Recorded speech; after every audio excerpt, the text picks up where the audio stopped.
Sejak awal saya menyampaikan mendukung beliau, saling menukar pikiran mengenai bagaimana Indonesia ke depan.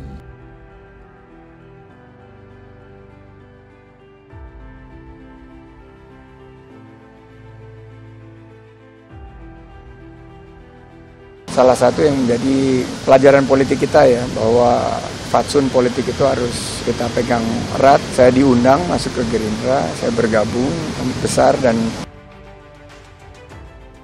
siap maju Capres 2024, ternyata prestasi Prabowo tak kalah saing untuk memajukan ekonomi bangsa.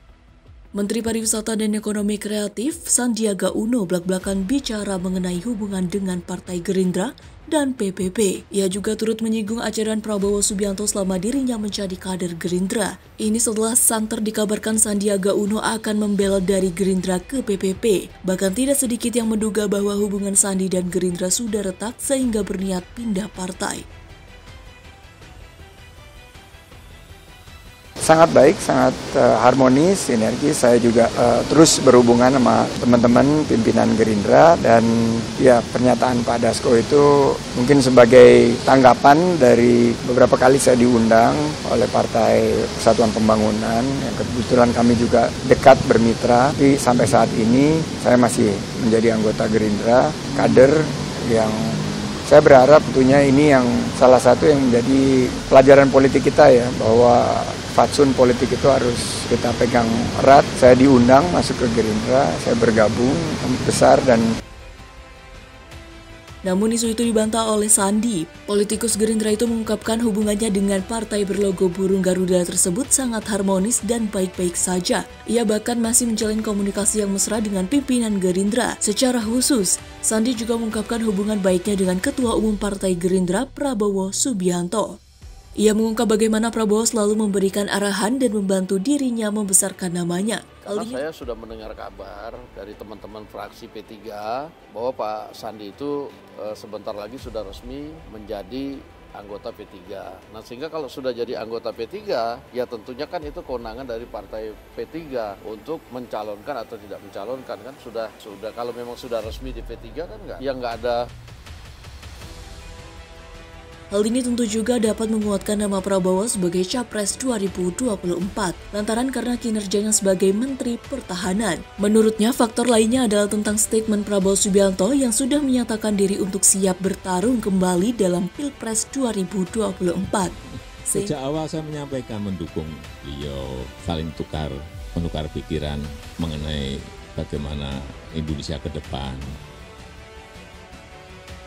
Sehingga Lembaga Survei dan Polling Indonesia atau SPIN merilis hasil temuannya, yang salah satunya menyoroti elektabilitas tokoh yang digadang-gadang maju sebagai calon presiden di Pilpres 2024. Hasilnya Ketua Umum Gerindra Prabowo Subianto meraih 31,8% suara. Di bawahnya ada Gubernur Jawa Tengah Ganjar Pranowo dengan raihan 20,1%, menyusul mantan Gubernur DKI Jakarta Anies Baswedan 19,7%. Prabowo Subianto berada di posisi teratas dengan persentasi 31,6%. Disusul Gubernur Jawa Tengah Ganjar Pranowo 19,3% dan Gubernur DKI Jakarta Anies Baswedan 11,5%. Terlepas dari itu semua, sebelumnya Ketua DPD Partai Gerindra Provinsi Jambi yang juga anggota DPR Republik Indonesia, Dr. Insinyur Hadi A.R. Sultan Adil Hendra MM, menyampaikan apresiasi dan kebanggaannya atas berbagai prestasi luar biasa yang dicapai Menteri Pertahanan Prabowo Subianto.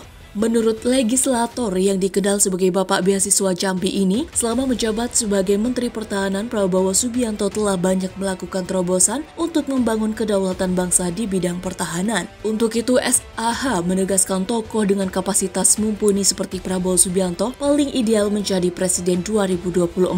Maka tak heran saat ini Pak Bowo merupakan figur yang ditunggu masyarakat untuk menjadi Presiden Republik Indonesia. Prestasi luar biasa yang dilakukan mantan Danjen Kopassus ini antara lain berhasil mengirim taruna Akademi Militer semua matra kita belajar di Akademi Militer Amerika Serikat, membangun prodi baru di Universitas Pertahanan seperti doktor militer dan lain-lain.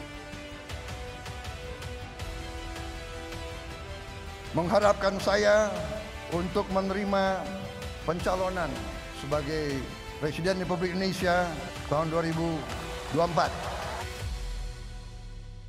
Selain itu, SH juga mengatakan prestasi lain yang berhasil ditorehkan Prabowo adalah pengadaan alat utama sistem persenjataan atau alutsista, di mana Prabowo bukan hanya mampu menyusun perencanaan jangka panjang selama 25 tahun untuk membangun angkatan bersenjata yang kuat, tapi putra begawan ekonomi Sumitro Joyo Hadikusumo ini juga mampu mengembangkan industri pertahanan dalam negeri seperti Pindad dan lainnya. Untuk pengadaan alutsista, Prabowo bisa mendatangkan pesawat tempur Rafale dari Perancis, F-15X dari Amerika Serikat, kapal frigate kelas berat berbagai type, dan berbagai jenis persenjataan yang membuat Indonesia disegani di mata dunia. Selain itu, terobosan Prabowo Subianto menghidupkan konsep pertahanan rakyat yang melibatkan unsur sipil. Ia juga berkolaborasi dengan Kementerian Pendidikan dan Kebudayaan atau Kemendikbud. Cadangan dari rakyat terdiri dari golongan-golongan terdidik mulai dari S1 sampai S3 untuk menghadapi perkembangan perang secara langsung dan tidak langsung. Karena Prabowo Subianto memegang prinsip prayer is not a strategy,